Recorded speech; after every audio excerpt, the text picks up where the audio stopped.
Aquarius, kamusta kayo? Hope you're all doing well and welcome back to 1111 Pinoy Tarot. Tingnan natin kung ano yung mga energies and messages for you, mga gabay at blessings for Aquarius. Maraming salamat for supporting my channel. Try not skipping ads. Anong meron for Aquarius, please? Aquarius, okay. We have the Six of Cups, the Knight of Cups, the Nine of Wands, the Two of Cups, and the Page of Wands. All right.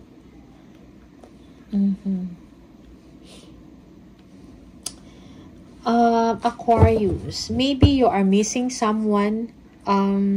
Aquarius, merong energy dito that someone, no, sa past mo, maybe an ex, an old friend, or a family member na malayo sa inyo will contact you, mangangamusta, something like that, okay? Also, you are reminiscing or nag-reminisce ka ng mga happy moments, no? Yung mga, maybe you are checking or browsing photos and videos with that someone or with the people na naalala mo, no? Merong energy dito that someone is expressing their love to you, their feelings to you, pero the other person is undecided, okay, whether to accept it or not, alright?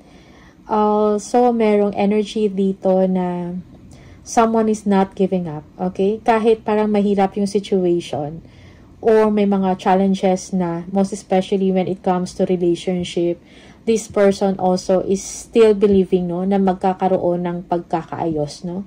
Merong meeting of mind, merong pagkakaintindihan, no? Merong solusyon pa na pwedeng gawin for the both of you, okay? Merong kanyang energy. And the Page of Wands, yeah, you are excited, you are looking forward about the future. Yung iba sa inyo, nag-iisip kayo ng mga plans, no? Yeah, siguro travel plans to or meron kang gustong umpisahan, maybe a business or maybe a venture, creative project or passion project, kung ano man to, no, na parang tinitingnan mo, okay? Maybe this is about relocation, you're thinking about that, you're thinking about a new opportunity, okay? So, parang also merong energy of inspiration, no? You are inspired to do something, you're excited to do something, okay? Yeah. We have the Four of Pentacles, the Five of Pentacles. Okay. Merong energy dito that someone wants to reconcile with you. Okay. Merong issue din with a child here. So, yeah. Maybe this is you, Aquarius, no? Maybe you are offering an opportunity to someone or you are expressing your feelings, you want to communicate with them, but this person is undecided whether to respond to you, no? Merong ganon eh. Okay? Yeah. A younger person. Okay? We have the Five of Wands. Four of Pentacles. Okay. More money coming your way, Aquarius, no? Merong improvement when it comes to your kaperahan. Okay, yung iba sa inyo parang maingat kayo sa pera ninyo, no? Inalagaan mo ng mabuti, like you don't want to spend on something na hindi naman necessary. Okay? You're thinking or siguro nag-iipon ka dito, but in your mind talaga, parang nakafocus ka doon, money, okay? Improvement, saving, something like that, okay? May mga delays dito around money, or maybe this is you offering money to someone, or giving money to someone, or giving help or assistance, no? To someone na parang kailangan yung tulong, okay? Merong energy dito that you are frustrated, okay? It's like, mentally natatrap ka or stuck ka sa isip mo. It's like because of this someone na parang they're not giving their energy to you. Maybe this person or this is you, no? You're not that confident enough, no? Na para makuha yung loob yung person na to. Okay? Alright. Yeah. Action is needed. Be confident dito. Okay? Yeah, yung iba sa inyo nag-iisip kayo ng negative or nag-overthink kayo. na parang feeling mo parang wala ka nang magawa sa tao na to, kung ayaw niya, edi hayaan na lang. Okay? Something like that. Alright? Merong 7 of Cups and the 5 of Wands. Merong daydreaming, illusions, okay? Or siguro nag-iisip ka, no? Maybe may mga things na gusto ninyong abutin, o gawin, or bilhin. Something, may mga gusto kang gawin. Okay, mga plans, no? But these options, remember that all that glitters is not gold, no? Kailangan mo tingnan or suriin ng mabuti, no? Busisiin bawat option or choices na meron kayo, okay? Before you decide and before you take action. Yung iba sa inyo, you are daydreaming already of being with your loved one, no? Parang you are looking forward to meet them or to spend time with them, okay? Yeah.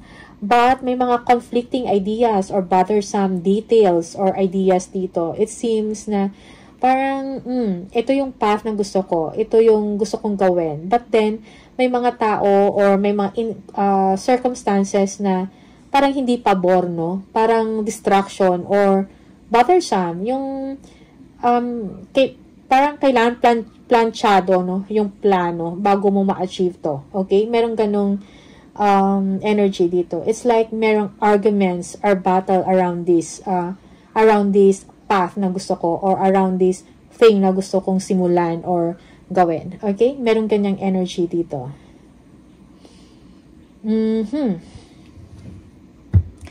Tingnan natin. 10 of Swords. We have the 3 of Swords, the 3 of Pentacles, the Hierophant, and the 9 of Cups. Alright. Yung iba sa inyo, you are recovering from an addiction, recovering from a sickness or illness, no? Merong ending dito of a difficult situation na mending. Merong 3 of Swords dito. This is, and 3-3. 10 of Wands. Okay, merong ending of deception, ending of, betrayal, no? Okay. For some of you, merong ending of frustration dito and you are moving forward. Alright? Merong pag-uusap dito about the house, no? Collaborating with your person or collaborating with your colleagues, no? Merong pag-uusap dito about a common goal, no? Na gusto ninyong ma-achieve or ma-attain. Okay? Merong, of course, may mga delays, no? Kailangan pag-uusap ng maayos, no? Tungkol sa inyong growth, tungkol sa inyong stability, tungkol man to sa inyong marriage, or tungkol man to sa trabaho, okay? Or something like that, okay? Tingnan natin, ano tong the Hierophant. Yung iba sa inyo, you are contented already of what you have, or kung saan ka man ngayon, na situation, okay? Contented ka sa relationship mo or sa marriage mo, something like that, no? Merong energy dito that a love is building again within marriage, no? Tingnan natin. Merong improvement sa relasyon. The Hierophant. We have the 4 of Wands. Yeah, you are contented. You are happy. Okay? Happy ka sa home life mo, happy ka sa marriage mo. It's like natapos na yung paghihirap or mga struggles, no? In a partnership or in a marriage, okay? Merong ending of third party, ending of betrayal or deception, no? And now there is harmony, a harmonious relationship with someone, okay? If this is not someone, then this is about an organization or a company. You are contented of where you are, no? Or siguro nang-empleyado ka, nang-empleyar ka, or something like that. You are okay, no? Parang stable yon. Alright? Merong improvement. And your wish comes true. Aquarius. Merong happiness dito. Merong wish fulfillment. You will be emotionally contented. Alright? Good. Dahil merong improvement na nangyayari. Okay? Yung iba sa inyo, nakafocus kayo ngayon about your family, or your home life, no? Your stability, your growth, no? Okay. Yeah, a solid family, a solid relationship. Tingnan natin. 10 of Swords. Ano to? Okay, no. Ace of Swords, the Nine of Pentacles, okay, the Ace of Cups, the Lovers, yeah, the Eight of Cups, alright. Yeah, so parang namumuo uli yung pagmamahalan sa isang relasyon, okay, the resurgence of love, of relationship, no, a romance is building again within marriage, no, yung love affair mo is doing good, is doing well, no, maybe, yeah, it's like you are contented already. Merong stability dito also when it comes to your work, when it comes to your money. If you are self-employed, you are doing well, no? Kung meron kang negosyo or meron kang passion project, mga side hustle mo, ano siya, yung successful in a sense na namamayagpag, okay? Yeah, merong breakthrough, merong success, no? Na nangyayari sa inyo ngayon. Okay? There is a new beginning for you after some struggle, after some difficulties, no? Okay? This is a good card. It's like you are doing well now, no? Both relationship, both money and work, no? You are secured, no? Sa trabaho mo, secured ka sa family mo, sa relationship mo, okay? And for you, kung meron mang konti, no, konting dissatisfaction sa inyong emosyon, no, you are turning your back and walking away sa dissatisfaction na yan, okay? Because parang you're just pursuing kung ano yung mas makakabuti sa'yo, ang mas makapagpasaya sa'yo ng tunay, alright? Aquarius. Okay. We have the Eight of Pentacles. Wow. Your work is rewarding, no? Continuous, no, yung pag-aaral mo para enhance ang skills mo, yung talent mo, no, yung mastery mo sa ginagawa sa trabaho mo. Your hard work, no, is being paid off, no? You are well compensated yung ginagawa mo. If not, yung iba sa inyo, merong new beginning. Maybe you are going back to school, no? And it's a challenging beginning for you, no? Yeah, meron kang pag-aaralan, meron kang minamaster na craft, okay? The Two of Pentacles, the High Priestess, and the Six of Swords. Yeah, you will keep on reassessing over a situation na meron ka ngayon, okay? Yeah, for some of you, meron ka pang iniisip parang hindi ka pa 100% na parang, yes, okay na ako dito. I mean, 100% na ako happy, as in, wala na talagang problema or issue, something like that. Still, meron ka pang something na gusto pang gawin. Okay? Aquarius. No? Parang wala kang tigil sa kakaisip. No? Wala kang tigil kaka-reassess. Okay? So, you need peace and harmony within yourself, no? In your mind, your thoughts. Okay? Again, Two of Pentacles, you are juggling two situations. You are juggling two ideas. You are juggling two choices. Something like that, no? And also, yeah, for some of you, may mga, yeah, yung pera mo, no? Maybe left and right. Like, nag-earn ka, then may gagastusin ka na naman dito. And then earn, nung walang tigil, no? Nagro-rotate lang. Yeah, for some of you, you're earning 2 or 3, no, sources of income here and minamanage mo ng maayos yung pera mo ngayon. Okay? Yeah. The High Priestess and the Six of Swords. Okay. Deep inside, no, meron kang gustong mangyari. It's like, parang ikaw lang din itong nakakaalam, no? Meron kang choice. Meron kang choices or decision na gagawin when it comes to a relationship. Okay, parang deep inside, maybe it's best kung if for some, that is merong third party or something like that, deep inside you know kung saan ka pupunta at kung ano yung sino yung pipiliin mo. You know what you want. Okay? Parang ikaw lang ang nakakaalam nito. And yung iba sa inyo, na meron kang iniisip, no, na siguro aalis, no, something like that. Temporarily because you want peace of mind. Gusto mong iwanan yung chaos in the relationship or chaos or gulo sa isang sitwasyon, no? So, you're going towards calmer waters, kumbaga, no? You want to stay out of trouble. Okay? That's for some of you. We have the Three of Wands, the Knight of Pentacles, the Nine of Swords, the Hermit, and the Ten of Wands. Yeah.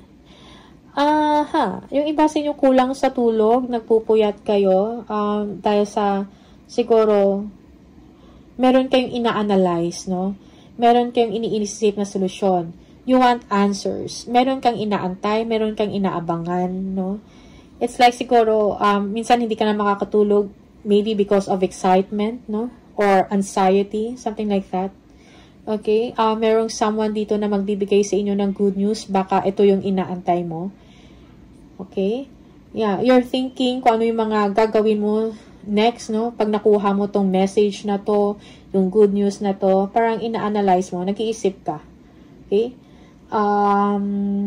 Maybe because you are weighed down with problems, no?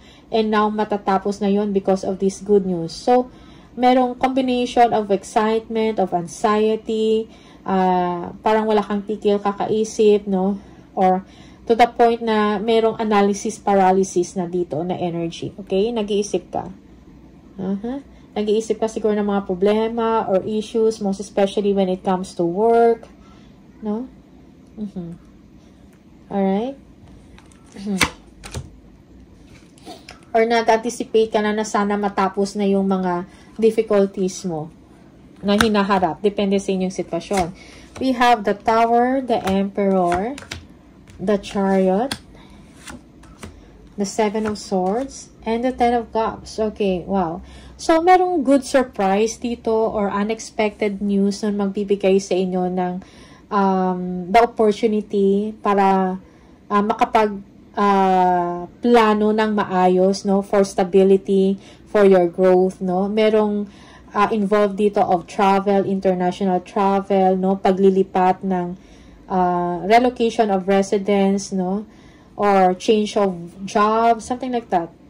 Kung ano yung meron kayo, just take what resonates for you here, no?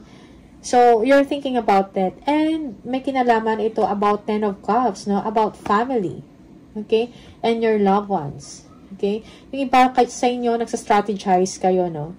Kung paano ka makarating dito sa Ten of Cups where you can be with your family here or with your loved ones, no?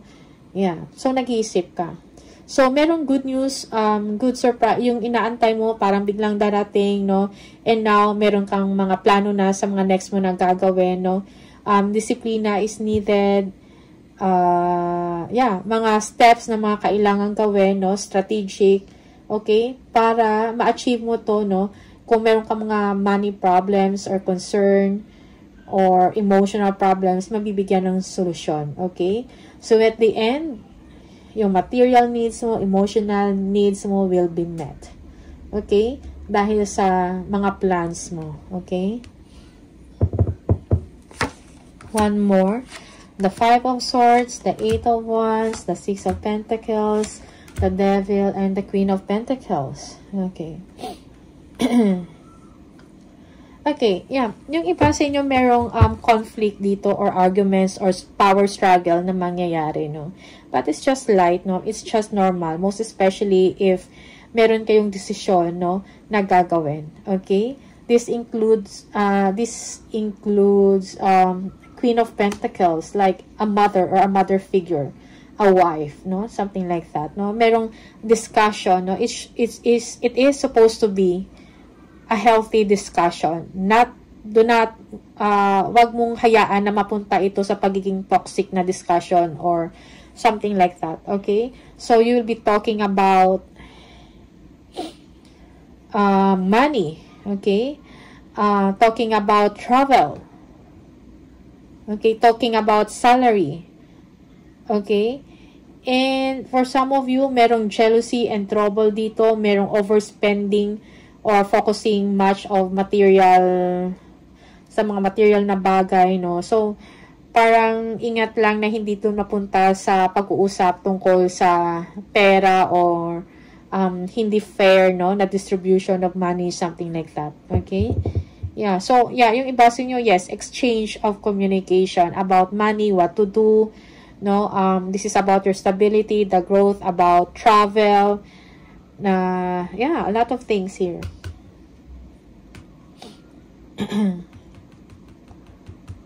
Yeah, so make sure that you handle this discussion or handle this kung ano man tong pag-uusap, no?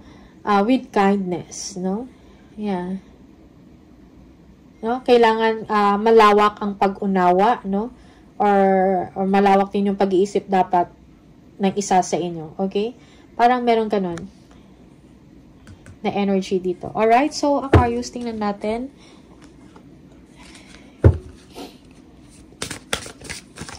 Yeah, for some of you, may isang tao dito na parang ang toxic, no? Mag-isip, okay? Yeah, yung iba sa inyo, someone here is wanting to get away with something. Merong deception or selfishness na energy dito. Okay?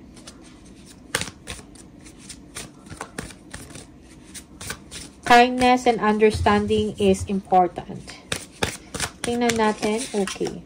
We have, if your mindset is fixed, try to free yourself from that and rise above it.